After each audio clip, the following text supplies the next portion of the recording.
Hey y'all, Joe here, interrupting this episode of Book Lounge by Libby to tell you about an exciting new short film coming soon to Kanopy. In just a few days, on March 1st, you can check out How to Shoot a Ghost.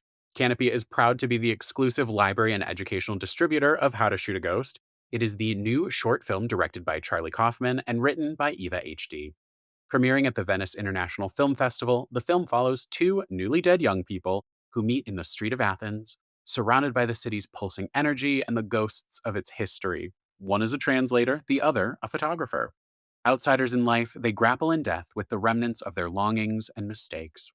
As they wander the city together, they find unexpected consolation in the difficult beauty of existence and what comes after. Charlie Kaufman, writer of Being John Malkovich and Eternal Sunshine of the Spotless Mind, and director of I'm Thinking of Ending Things, reflects on the importance of library access. Quote from Charlie: "Given the crisis of education in this country, it remains as important as ever for citizens to continue to have barrier-free access to the wealth of free resources that libraries have always offered." Canopy's partnership with universities and public libraries ensures that a rich digital archive of cinematic work from all over the world, from the newest documentaries to the collected adventures of Buster Keaton, will be available for new generation of cinephiles. So remember, you can check out How to Shoot a Ghost, the new short film directed by Charlie Kaufman and written by Eva HD, on March 1st in Kanopy. Now with that, let's get into the episode.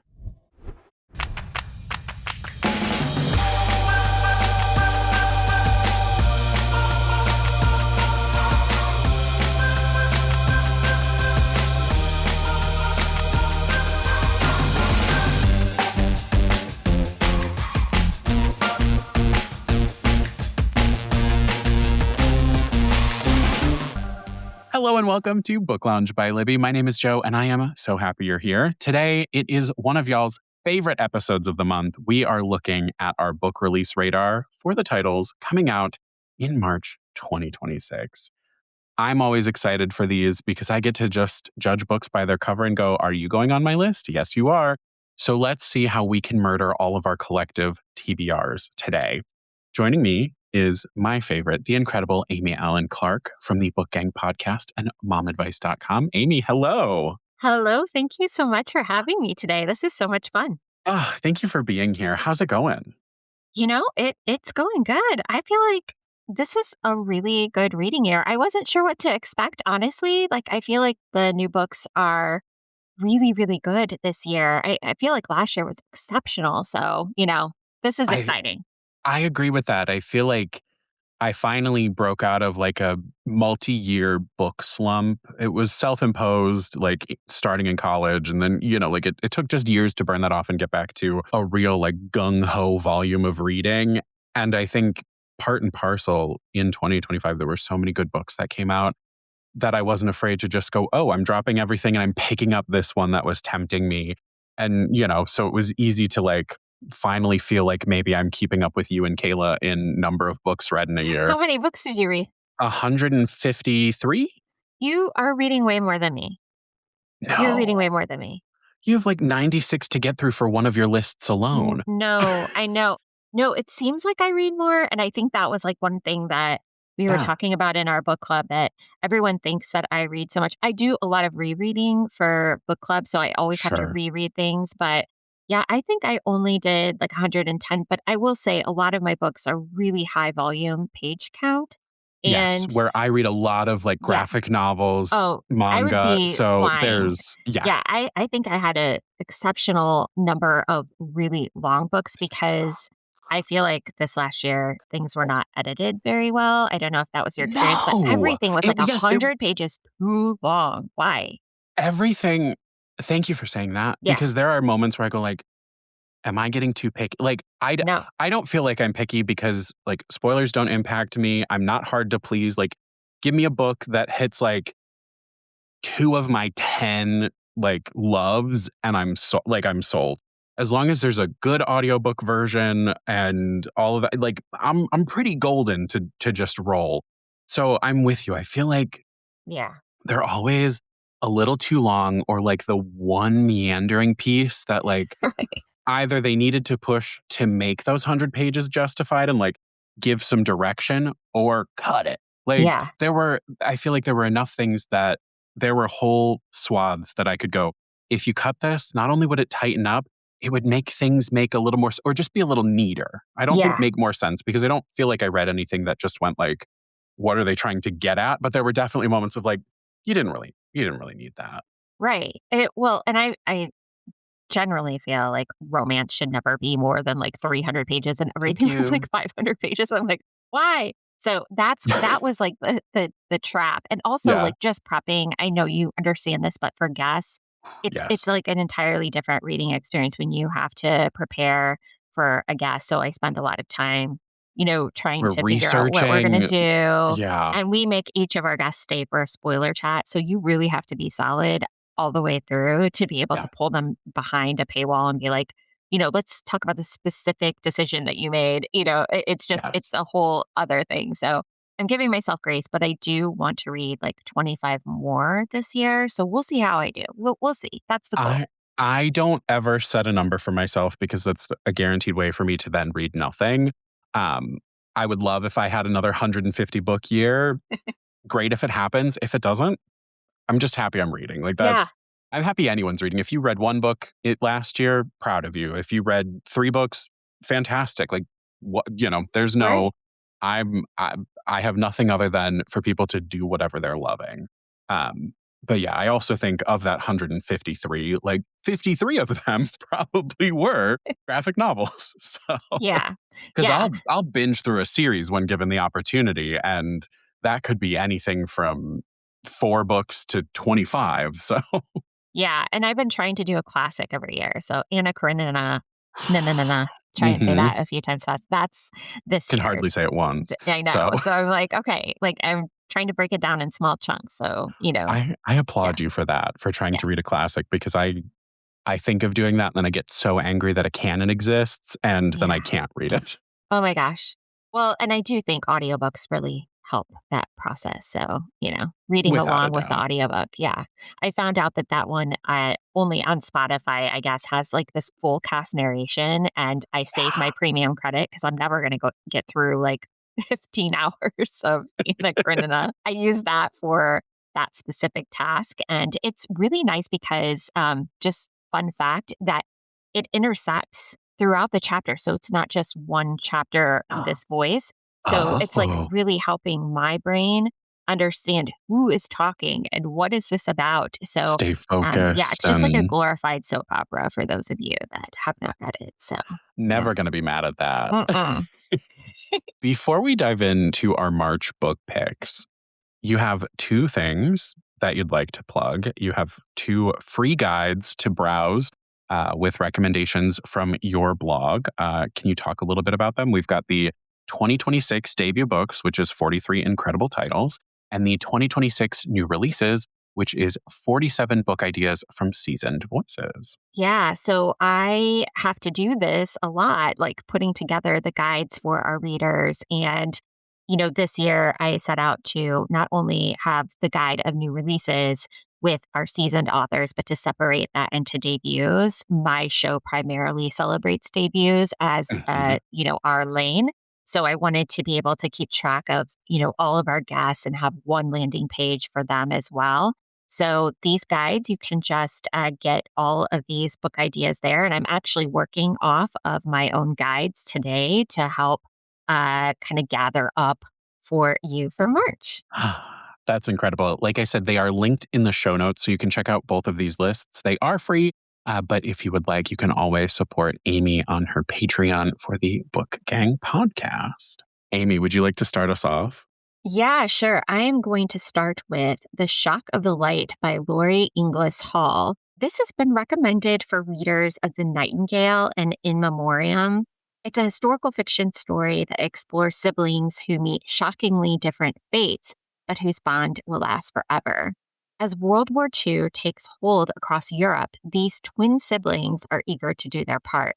We have Theo, and he is recruited by the RAF and disappears into the skies, while Tessa jumps at the chance to join the Special Operations Executive, a spy and sabotage organization devoted to operations behind the enemy lines. Now, 2 years later, Theo comes home, but Tessa does not. And Theo knows that as a gay man at a time when homosexuality is illegal, he will pay a price for pursuing answers about his sister's fate. So decades later, a PhD candidate finds him in London, where they form an unlikely partnership and together finally uncover the truth behind his beloved sister. The release date on this is the 17th of March, but I cannot tell you how excited I am to read this book because In Yeah. Memoriam is one of my favorites. I really love The Nightingale. And I love that this is also exploring just a story about homosexuality during this time. I can see how Oh, that In Memoriam, comp is being presented. I'm also such a sucker for twin stories, and I even made an entire list of twin books. I think this goes back to Elizabeth and Jessica. My Sweet oh Valley wow. twins life has never faded. And we So I support that. yes, yes, and I am always craving these types of stories. And although I did take a little bit of a World War II break, this might pull me back in for that era. Interesting. So my first pick when I get to it is also historical fiction, which isn't typically my bag unless it's like I mean, look at me, unless it's like 70s or like ridiculous, like I'm finding my way into historical fiction in the genres that I love. I've talked about that with Mira, that it's usually my like peek into what I don't usually think of as my usual, but I've read enough of it to go, you're just fooling yourself. Because I end up loving it. I think your point, especially, I'm so curious for this one because of that queer perspective. This is Mhm. where I feel like I always want to know the fight that the people who came before me had to go through. So Yeah. I can be grateful for that, but also strengthen myself as I continue to, fight for all of us. So that sounds fascinating. I'm with you on twin stories. Also, my brain, when you said Lori Ingalls Hall, I went Laura Ingalls Wilder. Yeah, I I know. was like, she's I'm she's hoping I'm writing even again? saying her name correctly. Yeah, I put her in the guide and she said, "Thank you for sharing it." So I love that. I'm excited to read this book. And I did not get an early copy. So shame on the publishing house. But you know what? I will be like the common folk. I will be like everyone You'll wait. else You'll wait enjoying. patiently with the rest of us. Says the person who also gets titles too. Not all of them, but yeah, a lot of them. My first pick is Now I Surrender by Alvaro Enrique and translated by Natasha Wimmer. This will be out March 3rd, so not too long to wait from the time that you're hearing this episode. This is historical fiction lit fic. It's, listed as a most anticipated book of 2026 by the New York Times, the Washington Post, and LitHub. And it is following a woman's desperate flight from an Apache raid unfolding into a sweeping tale of the Mexico US border wars. Orchestrated with a stunningly imagined cast of characters, both historical and purely fictional, Now I Surrender radically recasts the story of how the West was won. In the contested borderlands between Mexico and the United States, a woman flees into the desert after a devastating raid on her dead husband's ranch. A lieutenant colonel in service to the fledgling republic, sent in pursuit of cattle rustlers, discovers he's on the trail of a more dramatic abduction. Decades later, with political ambitions on the line, the American and Mexican militaries try to maneuver Geronimo, the most legendary of Apache warriors, into surrender. In our own day, a family travels through the region in search of a truer version of the past. Part epic, part alt Western, Now I Surrender is Alvaro Enrique's most expansive and impassioned novel yet. It weaves past and present, myth and history into a searing elegy for a way of life that was an incarnation of true liberty and an homage to the spark in us that still thrills to its memory. So, again, that Ooh. is Now I Surrender by Alvaro Enrique, out March 3rd. I'm a sucker for a dual timeline story. Yes, dual timeline. Absolutely. You had your You twins. had This me is there. this is mine for that. Yes, I love a dual timeline, and also, it's been on my bucket list to do more Westerns. I think, Yes. I have not read Lonesome Dove, but I have a lot of friends that recently read that, and now they're all on a Western kick for some reason, so I was like, I feel like I'm needing a Western in my life, and I would love to read more translated work, so this sounds like it would fit a lot of boxes that I would like to inhabit. It's big on my preaching of reading lit in translation. And after reading Vampires of El Norte last year, the Mhm. the vaquero energy of that, I just kind of go like, oh, I don't just want the Western. I want to understand where it came from, that it comes from, the whole kind of like Mexican import of seeing how this whole like history and tradition works. So to me, I think this has the balance of both of those things that I want. I want to, like you said, understand more about the West. Hmm. And yeah, Oh, it sounds so good. I'm here for it. Well, my next book I can speak to because I have already read it and I'll insert my own little thoughts on it after I tell you the description. It's called The Beheading Game. It is written by Rebecca Lehman. In this audacious Tudor era reimagining, Anne Boleyn wakes up after her execution, sews her head back on, and sets off to reclaim her story. Lehman mixes historical depth with speculative whimsy as her heroine navigates a world that punished her sharp mind and fierce will. And what I appreciated most about this story is that Anne's revelations about class differences occur as she meets people and hears what they have thought about their queen.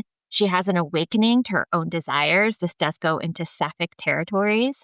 And the steadfast love she has for her child really sustain the plot. I met Rebecca. I got to interview her. This book comes out on March 24th. Strangest thing in the world, she lives 10 minutes from my home. And I live in a little town. This is very strange. She got her MFA through the Iowa Writers Workshop, and she is a poet. And this is her debut fiction book. And it was absolutely fascinating to hear her story. What I would tell readers is that this is not a horror story and that this will really, really satisfy fans of Hamnet specifically, because this is about her wanting to reunite with her child more than it is about a revenge story. So I kind of went into it very differently, but once I like changed my sails for where we were going, I was so satisfied with this book. And it does have some magical realism bends. So if magical realism is not for you, this may not be a perfect fit, but it was a perfect fit for me. I feel like you said all of my like sleeper agent activation words.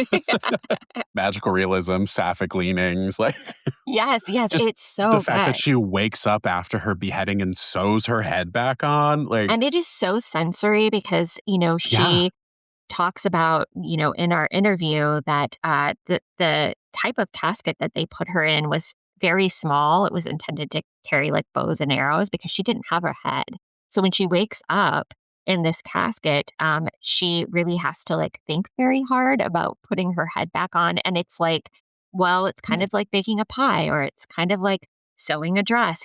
What do I do? And the just the thought process of that yeah. very moment of realizing like she doesn't have her head on and how is she going to get back together, just really, really compelling. And she did so much research to try to bring this to life. She teaches at St. Mary's College in our town, and she teaches women's studies. And so I think that that really shines in this very feminist reclaiming of her story. We just at some point you will have heard our conversation with Ashley Hudson talking about One's Company and weird fiction. So this again sounding like you said, it's not horror, but it Hmm. has those elements that I would just go, oh, this makes this a weird book. At least to some degree For sure. it has that weird lean. Yes, I loved this book. Rebecca is quite charming. I'm so excited for her launch. And we love a debut here. I know we're both passionate about a good debut. My next pick, honestly, as I say a lot of times, when the cover gets me, the cover gets me, and then I read the description and I go, well, I wasn't wrong. Let's find out more. This is 200 Monas by Jan Sains, also out March 3rd. This is listed as for fans of Phoebe Waller-Bridge and Miranda July. It's a whip-smart, irresistible novel about a college senior who has 48 hours to sell her recently deceased mother's surprise stash of rare pills or suffer the consequences.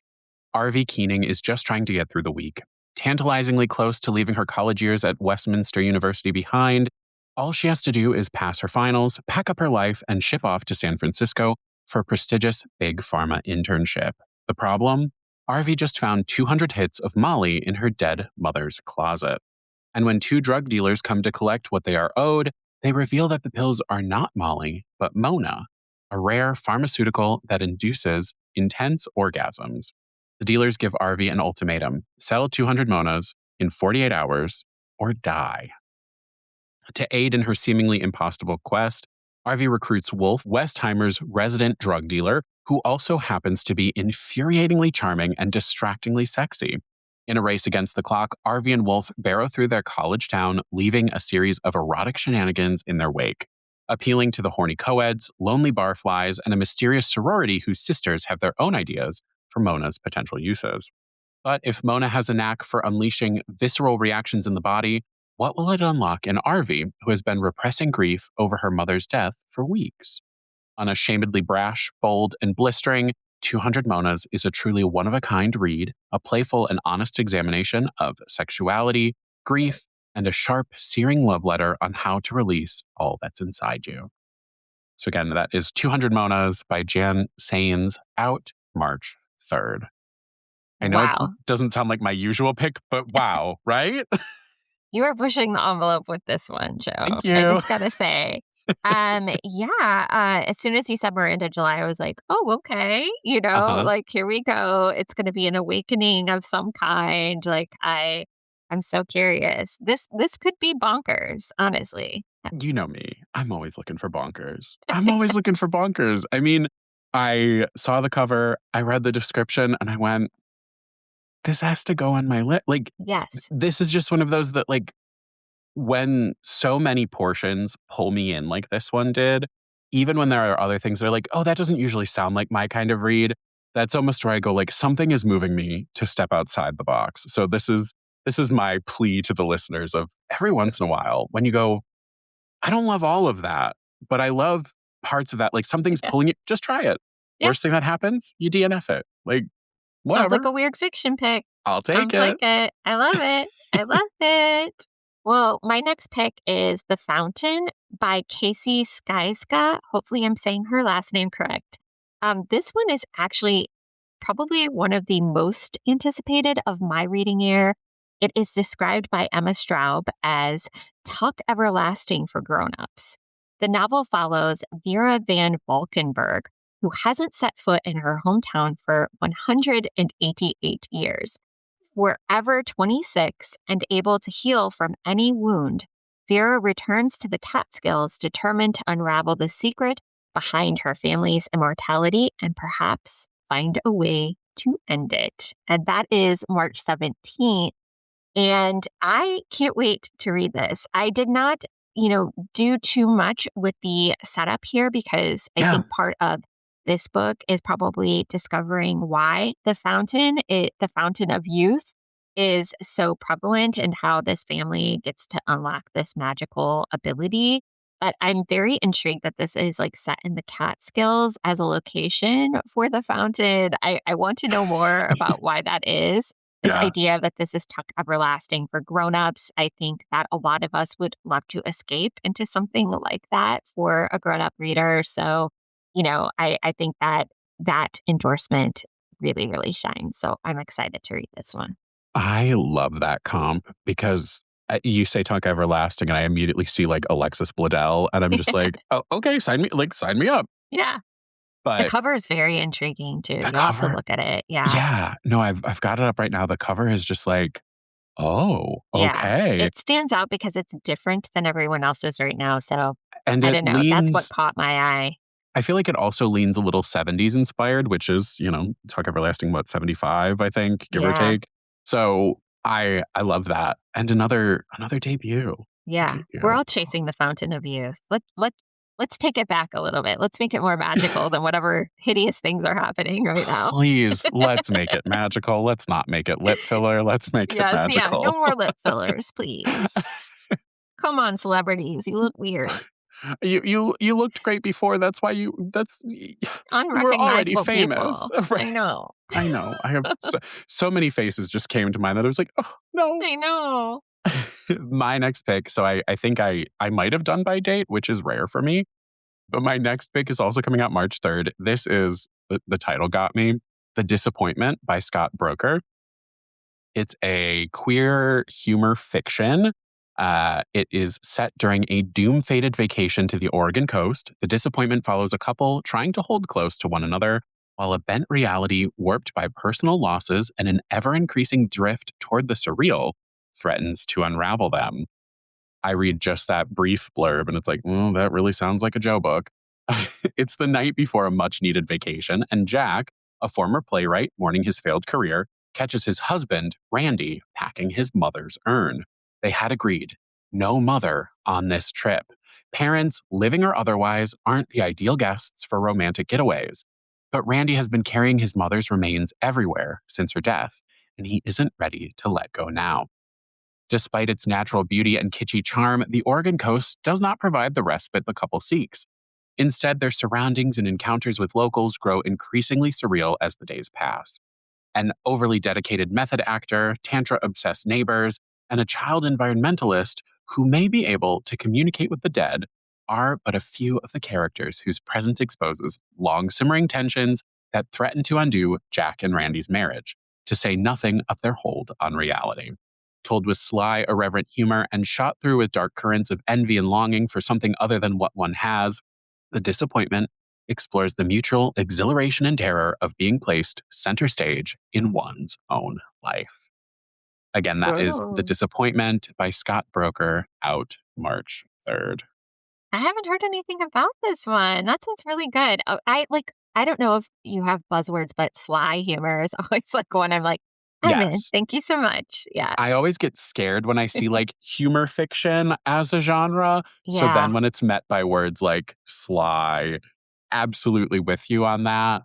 This was one, again, the cover, the title got me. And I tend to look at the subjects and I go, well, only one of those is all that I really look for in this list. And then I start to read the description and I go, oh, we didn't know how to categorize, we didn't know how to place this one. I'm sad because bending reality, I'm here for it. Same, same. That sounds fantastic.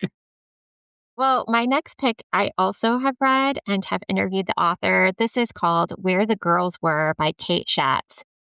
This stunning historical novel traces a young valedictorian's sudden pregnancy and forced stay in a home for unwed mothers in 1968 San Francisco, all while the world is on the brink of social revolution. Drawing on her family's deeply personal story, Schatz weaves a compassionate illuminating story on the unspoken lives of women. I cried when I read this book. It has such a moving storyline, but mostly because the way that she brings this all together really yields a lot of heart and hope within it. I think this is, if you were trying to place a book for book clubs, this is a really strong contender for any book club because it is such an important conversation, especially around women's rights now and what's happening with women's rights, but also a really important book for an older teen to kind of open up conversations around, women's history, body autonomy, choices that you're making. And Kate, just for point of reference, her mother gave up two children in these kinds of homes. And it was a deep, dark secret that she carried around for, you know, almost Kate's like whole life. I think she was in her 20s before she told her about these two siblings, which she has more recently discovered, like has created a relationship with. But her mother had carried the secret around for her whole life. And she wanted to talk about this story, but it's taken her a very, very long time. She did like I think it's called the Rebel Girls series for little girls. You may know her. She's got like several books out around that. And yeah, she weaves in a lot of history, just on their televisions and what they were doing at that time. It's just really, really compelling. And Kate's just a force. I think people will really, really like this book. First off, cover is gorgeous. The Yes, cover is stunning. And the font choice to like very much look like Are You There, God? It's Me, Margaret. Like I think of all exactly. those kind of very Yeah. class. And this is my first look at this. But to go back to what I was saying earlier about historical fiction, this is my kind of historical fiction.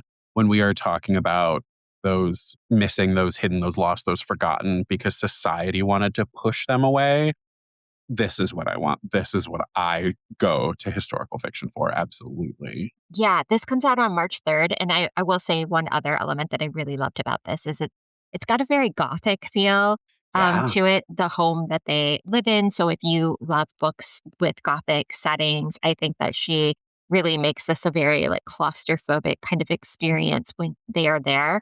But also, it has one of the best scenes with a midwife I think I've ever read, and it really shows that when women are educated about their bodies and what's happening in them, it can transform any kind of experience that they experience throughout youth and then even into adulthood. And even as an older adult, no one tells you anything about menopause. So I think it's really important to Right. have these kinds of conversations, with book clubs and with our daughters. I also love that you've laid it out that this is like a great new adult book that like end of high school into kind of transition, I think is very helpful. Oh, that's sorry, going on my list. I'm lost for words. In a very different swing, my next pick is Adult Braces by Lindy West. This will be out March 10th. Of course, you may have heard of New York Times bestselling author Lindy West in her ambitious memoir.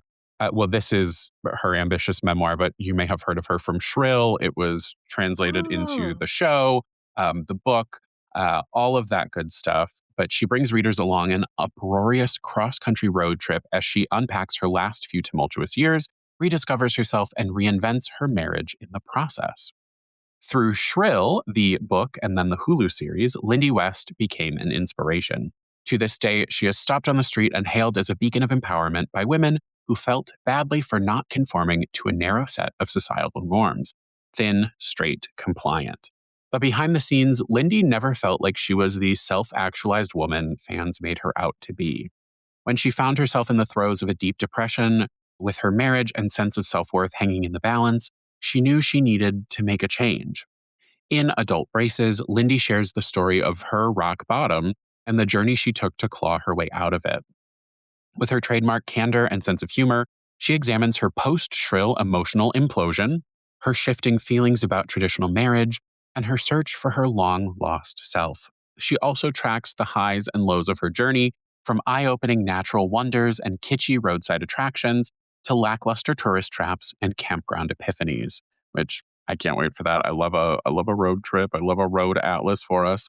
The result is an engaging and laugh out loud narrative of becoming as Lindy transforms from a passenger into an active navigator of her own life.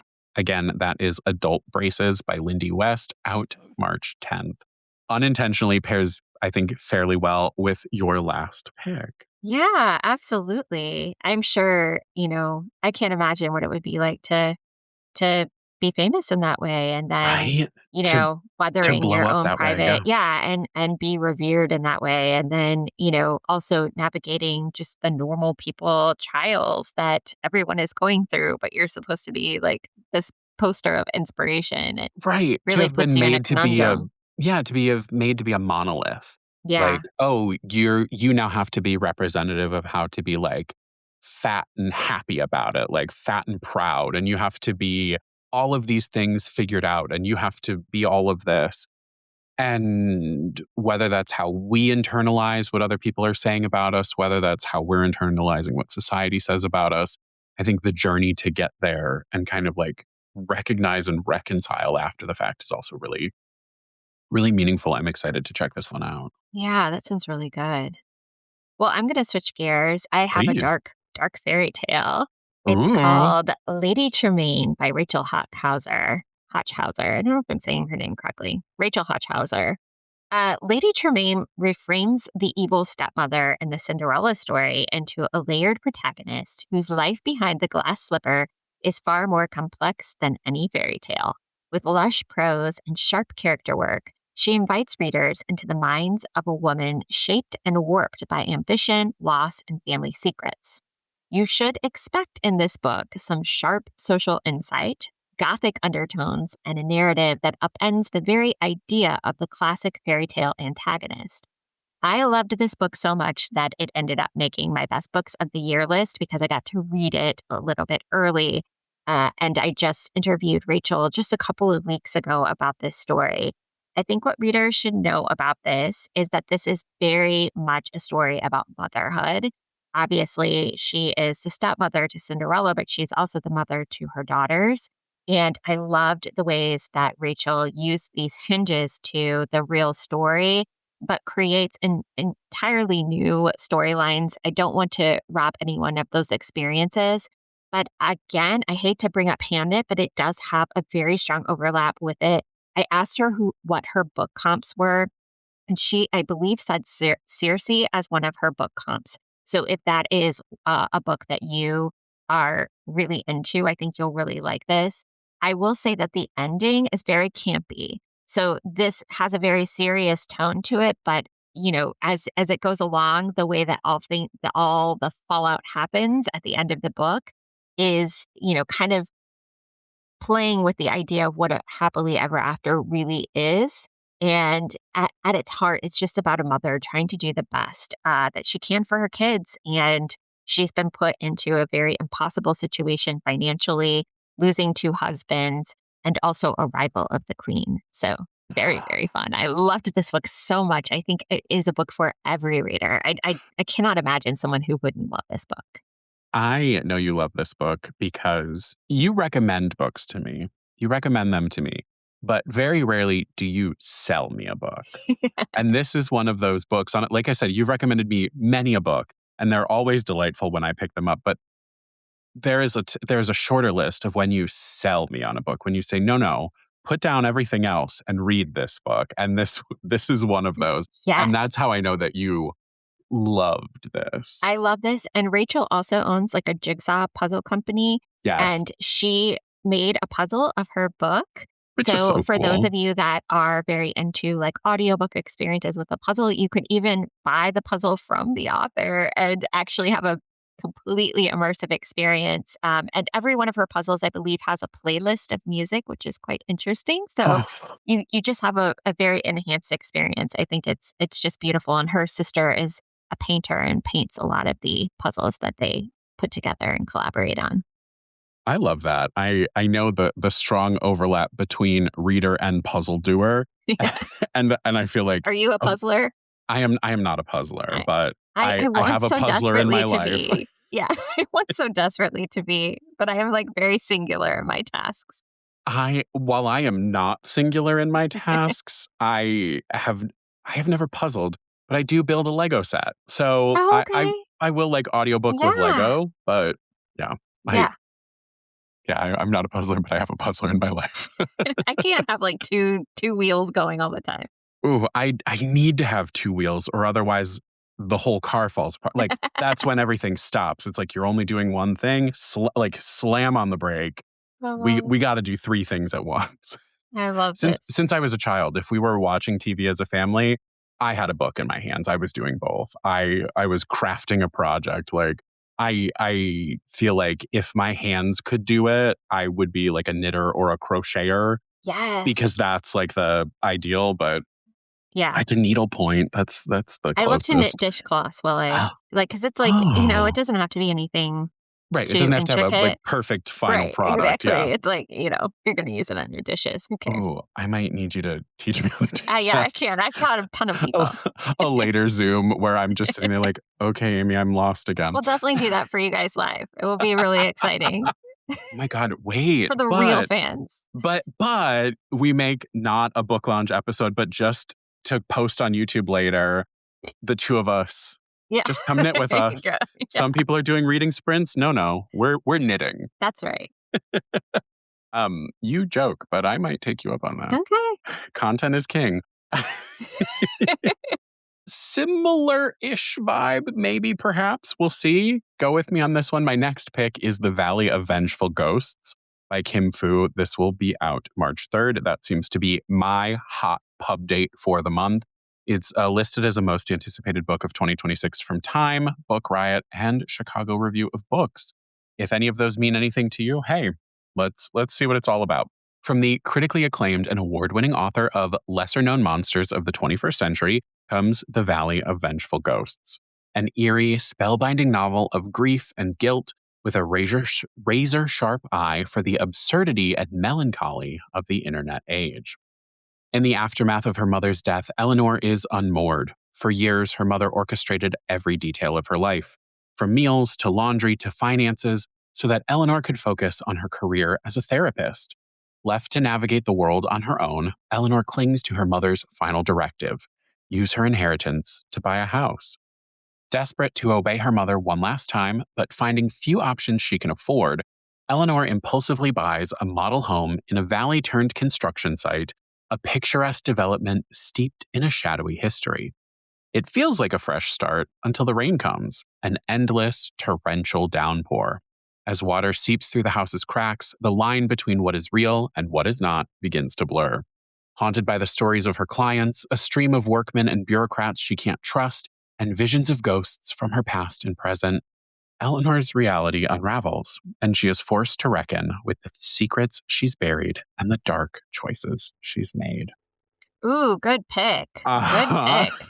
We get to the end of the description, I go, and now you see why this is on my list. Yes, I So, love this. I love a ghost story, and I love a right? house that's, like, creepy and you're not really sure what's going on in it, so And and I love that, like, genre-wise, at least as we list it in Libby, it's listed as, like, sometimes fantasy is, like, our placeholder for magical realism. yeah, So it's, like, primarily listed as lit fic. And so I love that take on horror because that's almost same. always my way to bully people to read some form of horror. Exactly.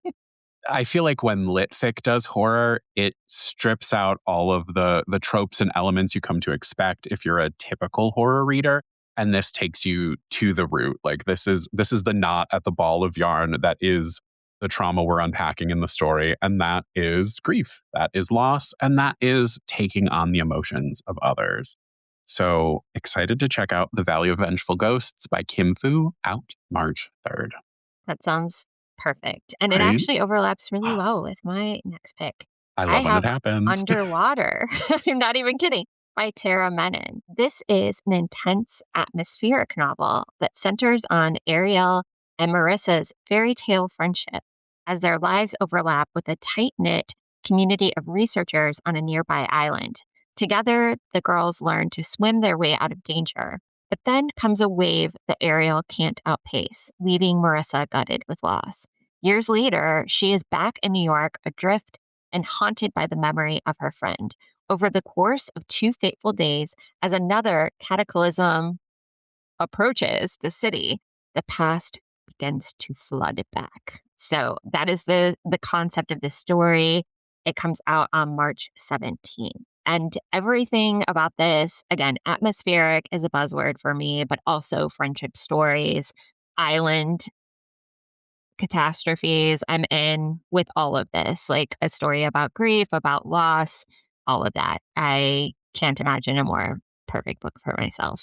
I don't I'll know s about you. No, I'll stay being a broken record, but another gorgeous cover. Like, gorgeous Yes. design to this. I think it speaks really well to how the description reads, but I'm with you. I think as you're saying it, I'm like, "Oh, now I'm starting to figure out what my buzzwords are." Yeah. Because to me, it's always like, "Oh, well, I know it when I hear it," and atmosphere is absolutely one of those. I need an atmospheric novel. I need character driven, but I need those details. I need to be pulled into it. I want to feel enveloped when I read. And this sounds like, especially with an island, there's that built in isolation, bring in a storm, bring in loss. Whew. Yeah, for sure. Also, love that you went from like Lady Tremaine to a swimmer named Ariel. I know. I'm in my fairy, and they literally said a fairy tale friendship in the description. So I left that because I'm like, Yep. ooh, we've all had those fairy tale friendships, haven't we? Like, I love that as a descriptor. So, Oh, absolutely. This is a big pivot, but we know I love a celebrity memoir. I love a celeb story. And this is with You with the Sad Eyes by Christina Applegate, also out on March 3rd. I think Christina Applegate has such an incredible storyline, and I am excited to hear it from her. But this is listed as an unflinchingly honest and darkly funny story. You with the Sad Eyes unveils a side of Christina Applegate we've never seen, forever cementing her formidable and iconoclastic legacy. Christina Applegate came of age on sets and stages, expected to be on time with lines learned, ready for lights, camera, action. What started as a financial necessity soon became an emotional escape from a tumultuous home life in the infamous Laurel Canyon scene of the 70s and 80s. She rocketed to stardom on the sitcom Married with Children and went on to captivate audiences in classics like Don't Tell Mom the Babysitter's Dead, Anchorman, and Dead to Me in her 5-decade-long career. Then it all stopped. A multiple sclerosis diagnosis in 2021 confined her to a king-size bed and the company of memories she'd rather forget, memories of the self-doubt and body dysmorphia that stalked her meteoric rise, of her mother's fight against addiction and abuse after her father left, and of the tax life had taken on her body and mine that was suddenly coming due. Now, at her most intimate and vulnerable, she unveils a story not even those closest to her fully know. She returns to the diaries she kept her whole life, finding the pain matched by joy, the losses mitigated by the extraordinary, and the weight of life lifted by her unrelenting belief that something greater lay ahead. No longer willing to lock herself away, and with the perspective only our own mortality can bring, she knew it was imperative to tell it all. You with the Sad Eyes presents a remarkable woman and her legacy. In her own words, I truly believe that books can make people feel less alone. That's why I'm doing this. You with the Sad Eyes won't be some big violin scratching for my life, but it will be real. It will be filled with ups and downs, the humor and grief of life. So here I am, real me, lots to say. Again, that is You with the Sad Eyes by Christina Applegate, out March 3rd. Hmm. I had read Yeah. Selma Blair's Yes. memoir, and this is giving me some of the same kind of feelings about it.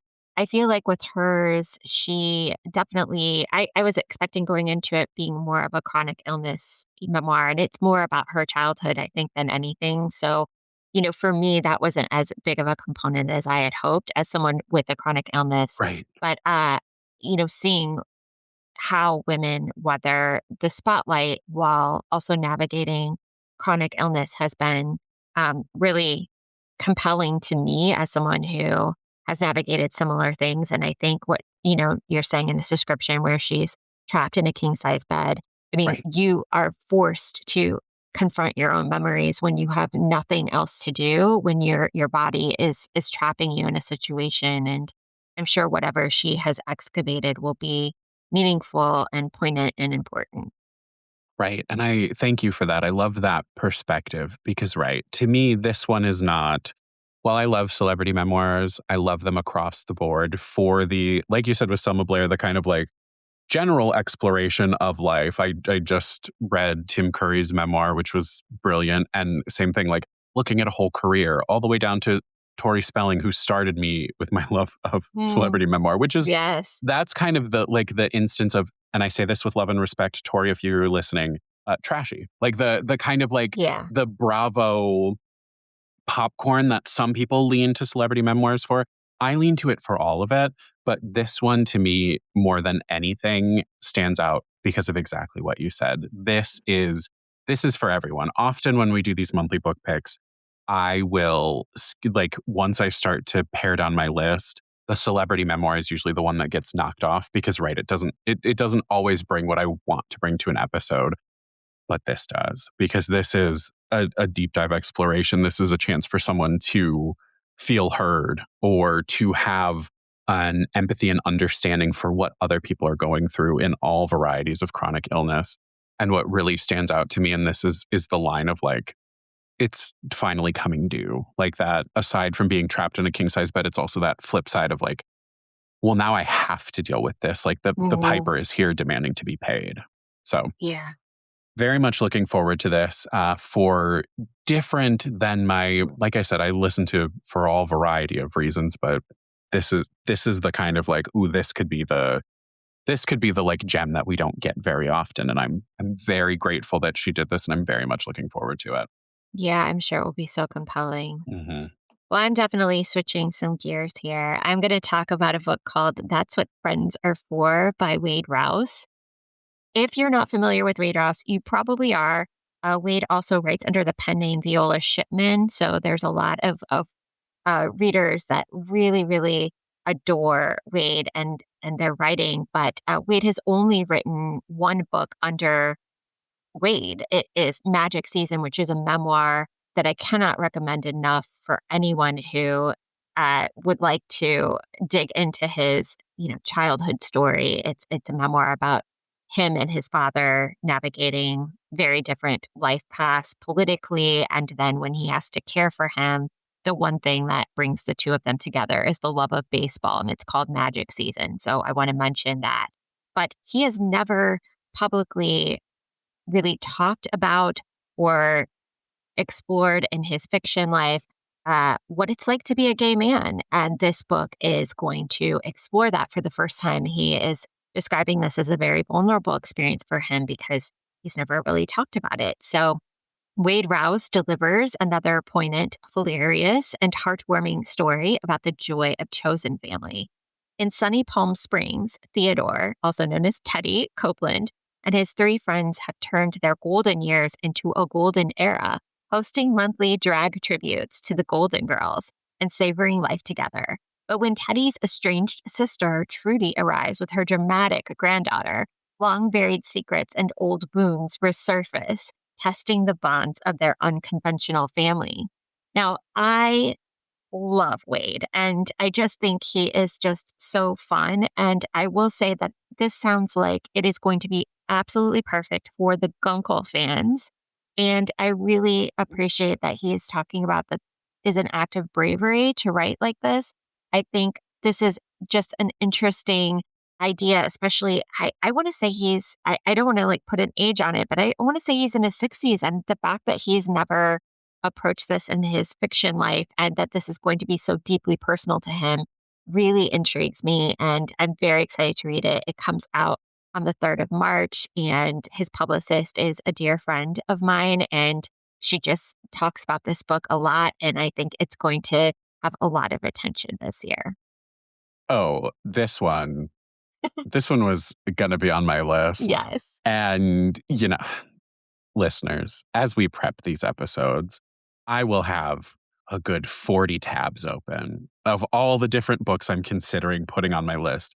To go from, 40, 50, 60 to 10 is a tough feat, but I can't keep you all here for hours. And also, I can't talk about 40 books and survive it in one episode.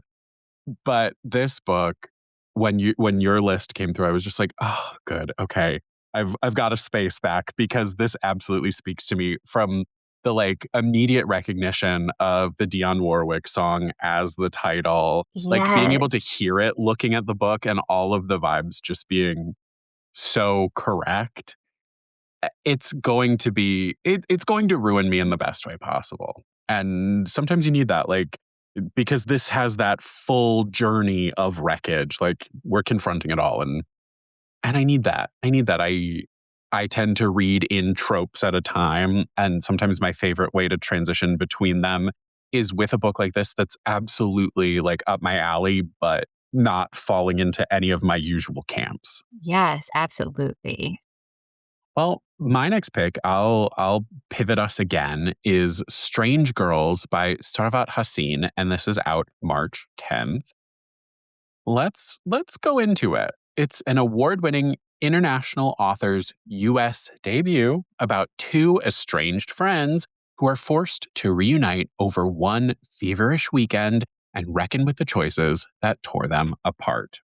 I am also a sucker for books that take place in a very bound amount of time. Books that happen over the course of a day. Books that happen over the course of a weekend. It's not an always for me, but I love when they come about.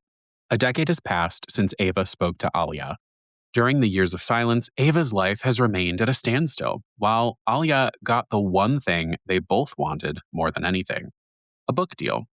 Forced back together at a mutual friend's bachelorette in London, Ava returns to Alia's doorstep, desperate to unpack the truth of their shared history and what they meant to each other.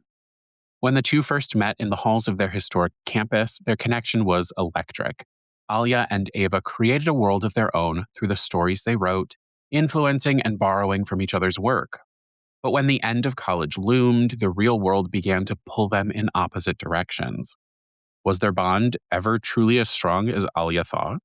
And what would become of the stories they told themselves about each other?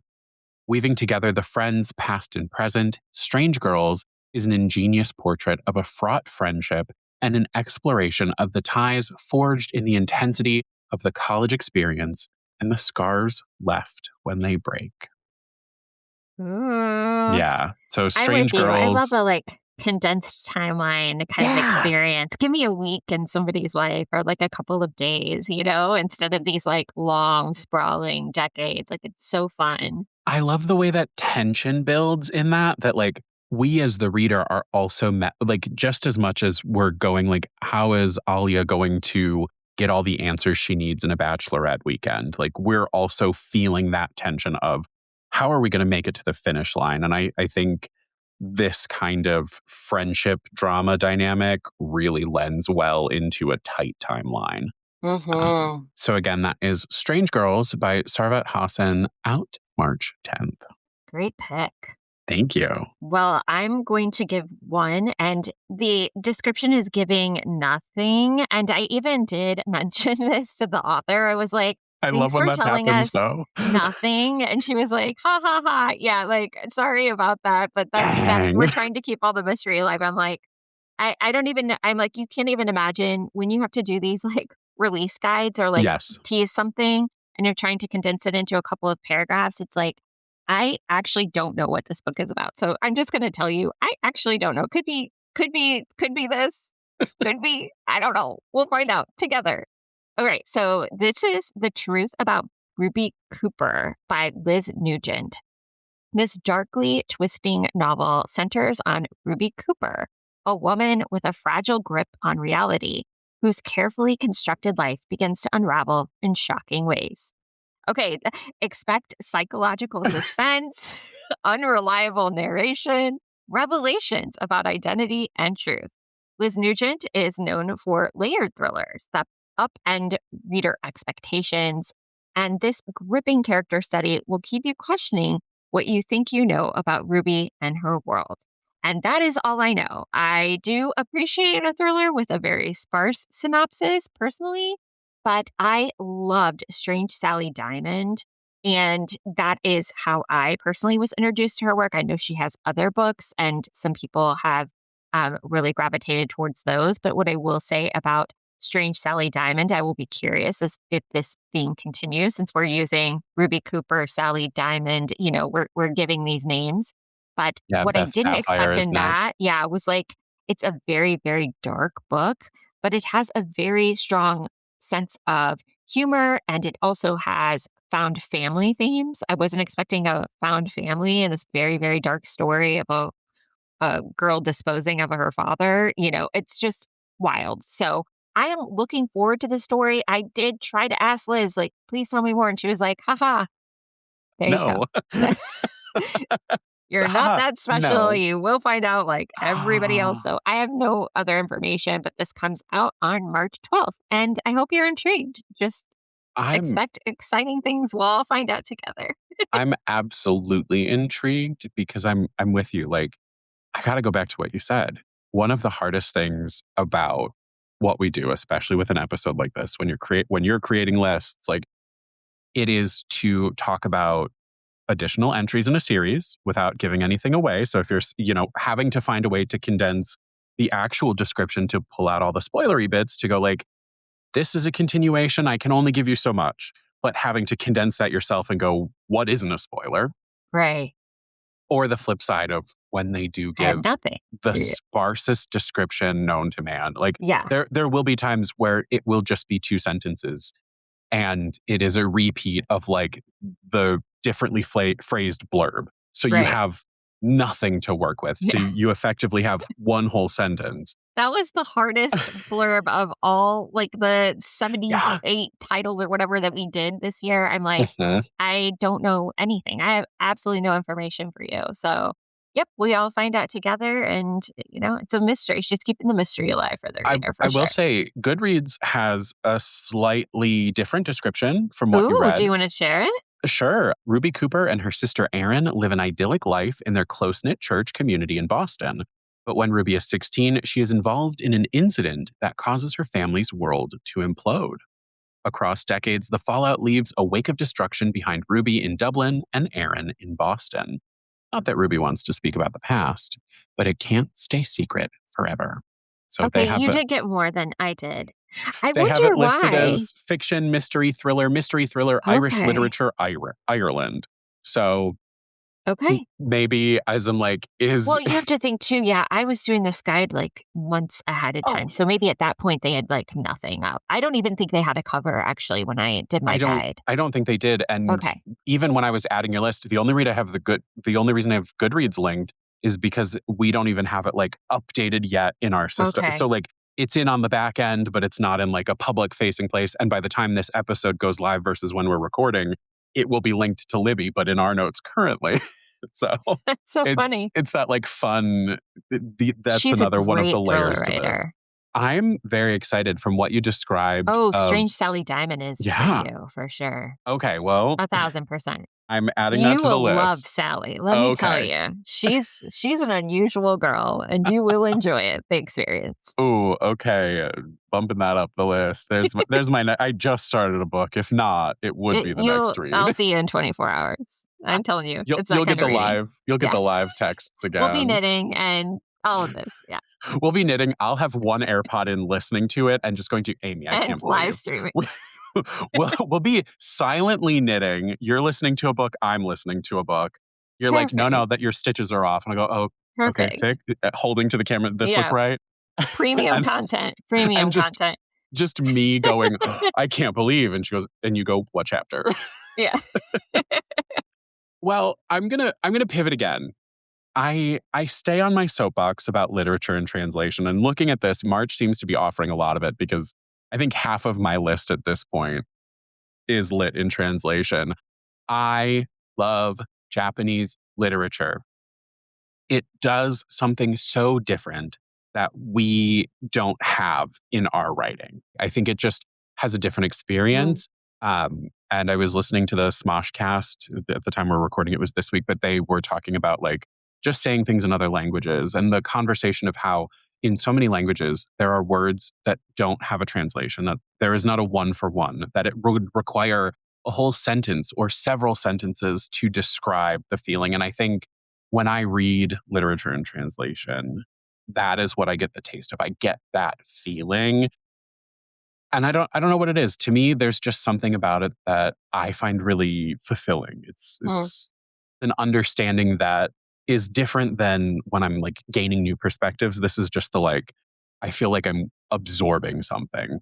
So this pick, I guess I should get to it, is Sisters in Yellow by Miko Kawakami.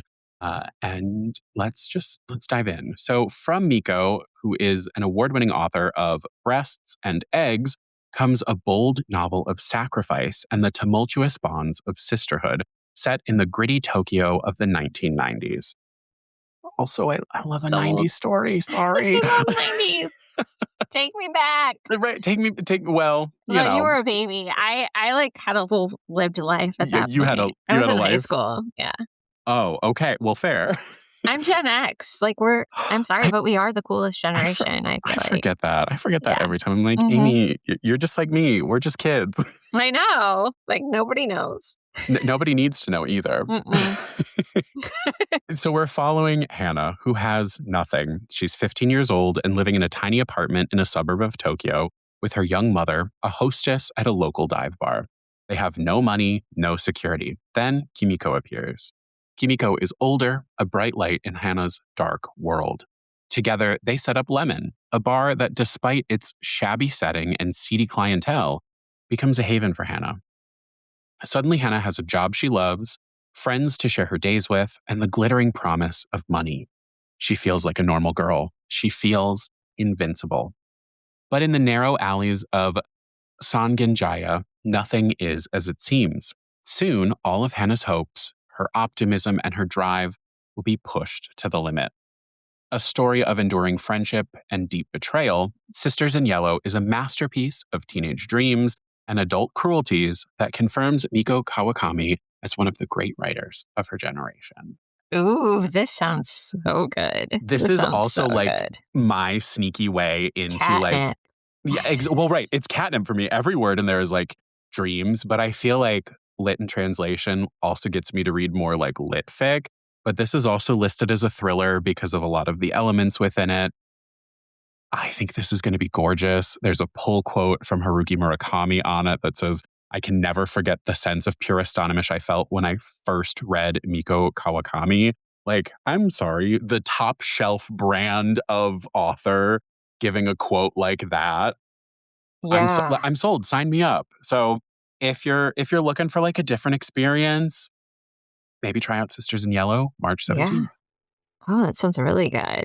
I'm evangelizing on my platform to get Yeah. people to read books in translation. Seriously, yeah, I'm glad that you do because that is definitely a goal of mine. It's a different experience. I took one course in college that was like, I did one that was diaspora focused and then a different that was just literature and translation. And I think both of those really shaped a lot of me as a reader. And I think we get a lot of there's a weird way that I'm going to phrase this. We get a lot of great imports when it comes to books that are translated and then like very typically published Mm. in the way that we see in like, but in all of the works that are created, so little is translated. And that's like across the board. There is so little like importing of books that it might take 30 years before, like the book that inspired Spirited Away, was like, it was the first time in print recently translated into English.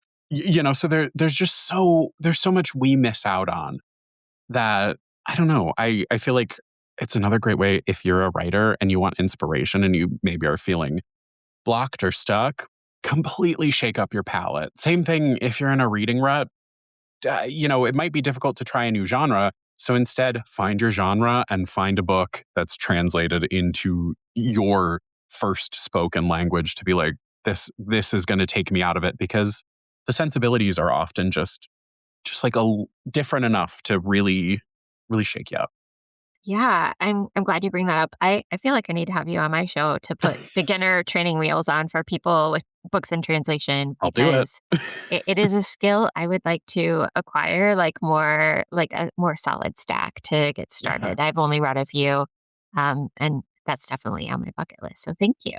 Ooh, well, I let's workshop that my later. next two picks are just kind of I'm sure ones that are going to be on people's radar, so we didn't want to miss them. But we have The Night We Met by Abby Jimenez. I know we have a lot of Abby Jimenez romance fans out there. This story is when 19-year-old Larissa slips into the car of the wrong guy after a concert. She never imagined that split second decision would shape her future. Now, years later, she lives a seemingly settled life with Chris, a beloved friend turned partner, co parenting a rescue Yorkie, and sharing quiet routines and inside jokes. But Chris isn't the one who drove her home that night. And for him, staying silent has become unbearable. As old feelings rise and hidden truths threaten to unravel their cozy life, Larissa and Chris must navigate what's right and what's real, asking if the comfort of quote unquote good enough ever matches the pull of what might have been. So this is coming out March 24th, 2026. And I love Abby. I think she has so many phenomenal romance books out. And some of the ones with the younger protagonists haven't been a good fit for me as I'm like navigating an older stage of life.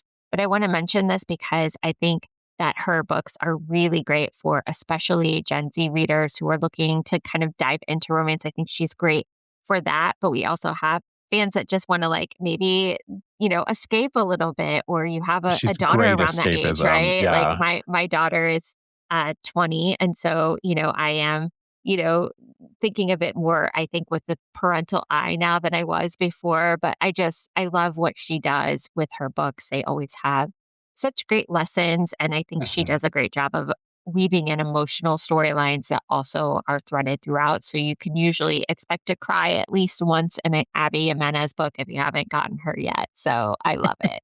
Yeah, so much love for Abby Jimenez. I feel like I could probably name 10 coworkers right now who are Yeah. always waiting and like nudging me to say, "Hey, Right. did, This is did not they an send you under a the copy radar of tone, this?" friends. No, no, but Yeah, but but I it couldn't needs to be couldn't called leave her out off. because Yeah. And she's been going through so much with everything that's been happening in Minnesota. She has a Yes. bakery there, and she's doing so much to help with like animal rescue and caring for those animals as people are navigating all of that. And so I definitely wanted to put some love forth her way right now. Absolutely. Incredible things to mention and great, great books. Like if you are meant for like a delicious romance story, you are going to get it with Abby Yes, for Jimenez. sure. My next pick, okay, so shocker, shocker on this one. It's my last literature and translation. Oh, okay. It also comes out March 17th, so you could pair our lovely trip to the Lemon Bar and this one together. This is Hooked by Asako Yuzuki. I'm a sucker for a cover. It's a very like thick lined graphic print on what looks like a tin of canned fish. But it's named a most anticipated book by the New York Times, The Guardian, Forbes, Oprah Daily, Lit Hub, and Publishers Weekly. You know, this is from the author of the international bestseller Butter. So if you like this, track backwards or start there and, see. It's a chilling and perceptive novel about obsession, female friendship, and the slow unraveling of two lives.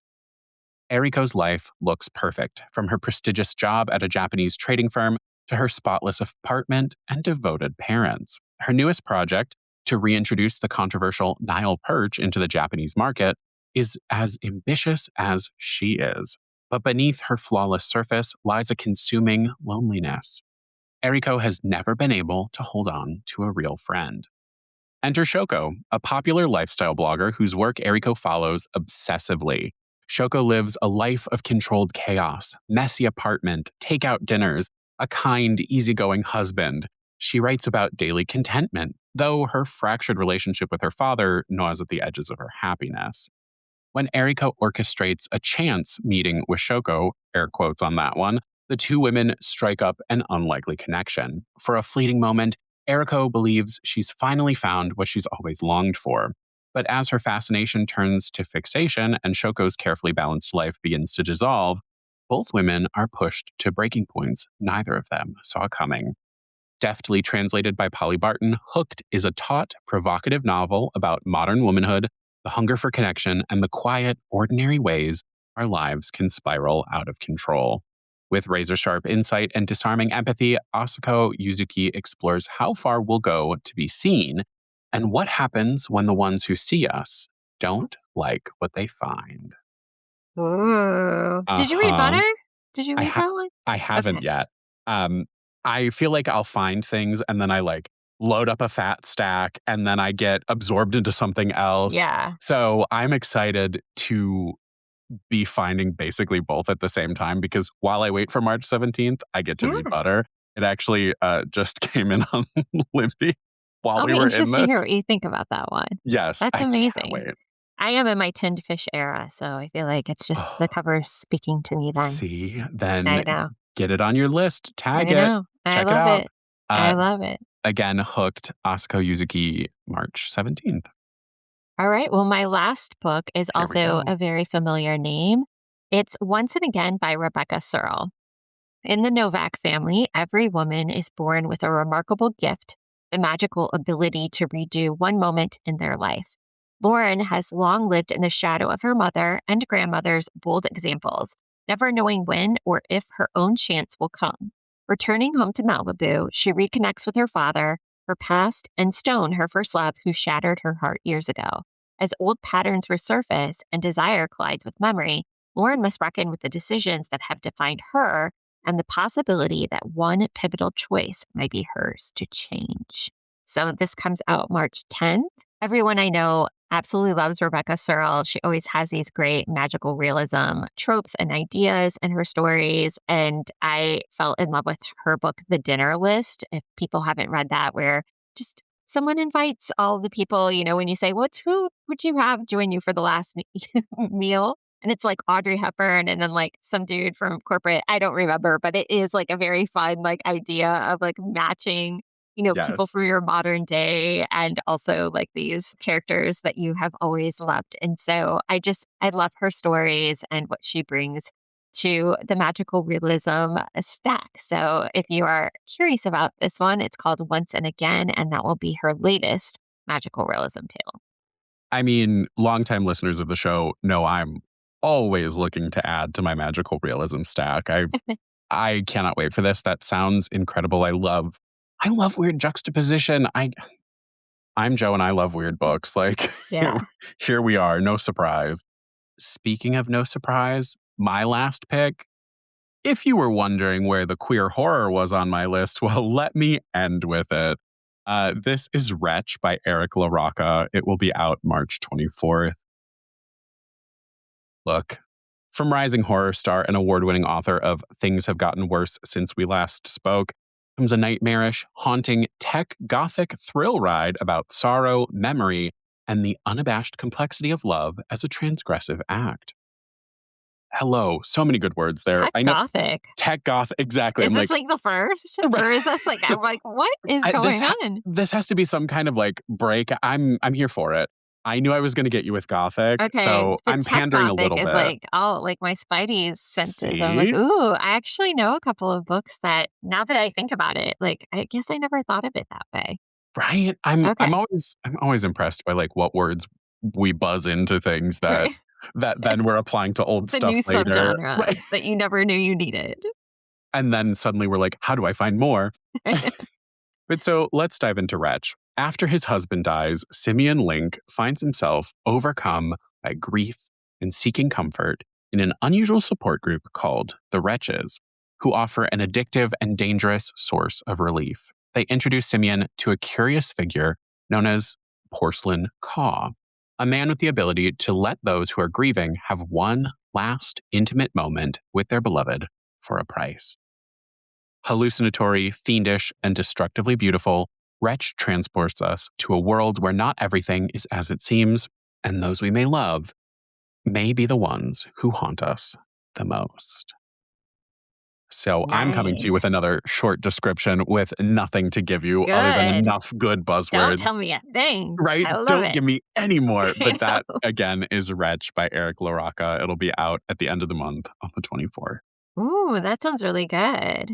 I love Right? it. I didn't have very many horror picks. I don't think I even had one. So I'm glad that you came in clutch with that. Awesome. Amy, this is why I need you, because you will every gap I have in my list making ability, you have a perfect plug for. There is a historical fiction. There is a romance. You've got it all. You've got me covered. So I get to just be like, oh, I'm with Amy. My list gets to be unhinged this Translated month. work. Yes, 7 of them. exactly. Half my list. Here we go. I love it. Well, Amy, thank you so much for being here. Thank you. This has been such a treat. Oh, I'm always delighted when we get to talk together. Anything you want to promote to our friends listening with the mindset that this episode will be out on February 26th? Anything coming up or? Yeah, if you go on Instagram and you find me on Mom Advice, there is a pinned little picture there that tells you who's up with our guests, and you can click in there and we announce by season. So all of them are recorded and you can see exactly who is coming up the pipeline. We have so many great debuts, and our primary focus is to feature debuts and people from LGBTQ community and BIPOC creators. And so that is the focus of the show. So you will find hopefully a diverse and interesting stack. And I love to find little gems. So I'd love to have you as a listener. Yes, absolutely. Go check out Amy and all of her incredible work. Everything is, of course, linked in the description. With that, Amy, thank you. I've thanked Thank you. you. Thank you all for listening. This is where you can tell how close were they to lunch when recording, based on how Joe's brain is doing by the end of the episode. Do you hear my pillow? So you don't hear my stomach. Right? Do you hear the That's a pro rustling move. of everything we've got covering ourselves? We're doing our best. Friends, thank you so much for joining us today. And as always, happy reading. You can sample and borrow the books from today's episode in the Libby app, or if you're a librarian, find them for purchase in Overdrive Marketplace. Book Lounge by Libby is a proud Evergreen Podcast signature program. Explore more amazing shows at evergreenpodcasts.com. This podcast is produced and recorded by me, Joe Skelly, with editing by Andrew Alonso. Our theme music is High Five by Rex Banner, used with permission.